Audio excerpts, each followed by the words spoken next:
Salut, pasionați de design! Astăzi vom discuta despre 3 greșeli de evitat atunci când creați un site web. Credeți-mă, nu vreți să ratați asta. Prima greșeală: design prea complicat. Simplitatea e cheia. Poate fi tentant să adăugați tot felul de animații și elemente grafice, dar țineți minte, mai puțin înseamnă mai mult. Un design curat și simplu nu doar că arată profesional, dar îmbunătățește și experiența utilizatorului. A doua greșeală: ignorarea utilizatorilor de mobil. În ziua de azi, toată lumea stă pe telefon. Dacă site-ul vostru nu e adaptat pentru mobil, pierdeți o mare parte din public. Asigurați-vă că site-ul vostru este responsiv și arată bine pe toate dispozitivele. Testați-l pe diferite dimensiuni de ecran și faceți ajustări dacă e nevoie. În final, a treia greșeală: neglijarea SEO.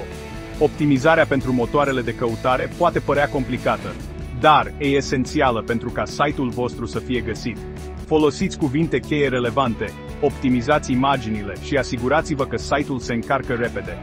Acești pași mici pot face o diferență enormă în vizibilitatea site-ului vostru.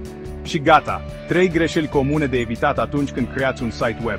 Păstrați-l simplu, adaptați-l pentru mobil și nu uitați de SEO. Apăsați butonul de like dacă v-a fost de folos și abonați-vă pentru mai multe sfaturi de design. Mulțumesc pentru vizionare și spor la design!